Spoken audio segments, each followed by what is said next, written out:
ये यात्रा हमने 4 महीने पहले शुरू की थी। इसका लक्ष्य हिंदुस्तान को जोड़ने का था, लोगों को एक साथ लाने का था। बीजेपी और आरएसएस देश में नफरत फैला रही है, हिंसा फैला रही है, डर फैला रही है। उनकी योजनाओं का लक्ष्य डर फैलाने का होता है, इसलिए हमने ये यात्रा शुरू की। यात्रा से पहले हमने पार्लियामेंट में मुद्दे उठाने की कोशिश की। पार्लियामेंट में हमें मुद्दे नहीं उठाने देते। हिंदुस्तान के जो इंस्टीट्यूशंस हैं, चाहे वो जुडिशरी हो, प्रेस हो, उनके माध्यम से भी हम अपनी बात नहीं उठा सकते, क्योंकि सारे के सारों पर बीजेपी का, आरएसएस का दबाव है। इसीलिए हमने ये यात्रा कन्याकुमारी से शुरू की। 2 और मुद्दे हैं। बेरोजगारी जो पूरे देश में फैली हुई है और फैलती जा रही है, और महंगाई। महंगाई के पीछे जो आप जानते हो 3-4 लोगों के लिए हिंदुस्तान की सरकार चलाई जा रही है। जो भी होता है उन लोगों के लिए होता है, और जो हमारे किसान हैं, मजदूर हैं, युवा हैं, उनके लिए नहीं किया जाता है। चाहे वो नोटबंदी हो, गलत जीएसटी हो, किसान बिल हो, जो भी बीजेपी की सरकार करती है, हिंदुस्तान के 2-3 सबसे बड़े अरबपतियों की मदद करने के लिए करती है।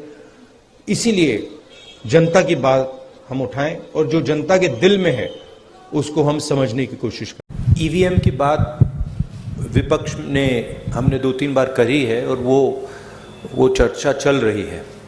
मगर ईवीएम सिर्फ एक एलिमेंट है। जैसे मैंने पहले भी कहा है, आज हिंदुस्तान के सारे इंस्टीट्यूशंस आरएसएस और बीजेपी ने कंट्रोल कर दिए हैं, और हिंदुस्तान के सब इंस्टीट्यूशंस पर उनका दबाव है। प्रेस पे दबाव है, ब्यूरोक्रेसी पे दबाव है, इलेक्शन कमीशन पे दबाव है, जुडिशरी पे प्रेशर डालते हैं। तो सारे के सारे इंस्टीट्यूशंस पर उन्होंने कब्जा कर रखा है। तो ये लड़ाई अब जो पहले राजनीतिक लड़ाई होती थी, वैसी लड़ाई नहीं है। एक पॉलिटिकल पार्टी दूसरी पॉलिटिकल पार्टी के बीच में लड़ाई नहीं है। अब ये हिंदुस्तान के इंस्टीट्यूशंस जो इन्होंने कैप्चर करे हैं, उनके बीच और ऑपोजिशन के बीच में लड़ाई है। उसमें एक फैक्टर ईवीएम है, मगर बहुत सारे दूसरे फैक्टर भी हैं।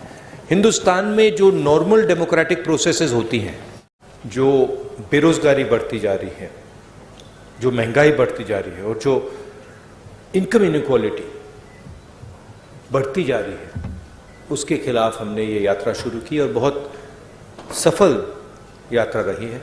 2 आंकड़े मुझे आज मिले हैं, मैं आपको बताना चाहता हूं इनकम इनइक्वालिटी के बारे में। हिंदुस्तान के 21 सबसे अमीर लोगों के पास उतना ही धन है जितना 70 करोड़ हिंदुस्तानियों के पास है, पहला आंकड़ा। और दूसरा आंकड़ा, हिंदुस्तान के सबसे अमीर 1% के पास उतना ही पैसा है, नहीं, हिंदुस्तान के सबसे अमीर 1% के पास हिंदुस्तान का 40% धन है। तो ये हिंदुस्तान की जो इनइक्वालिटी है उसके आंकड़े हैं, और इन चीज़ों के खिलाफ हमने ये यात्रा शुरू की है।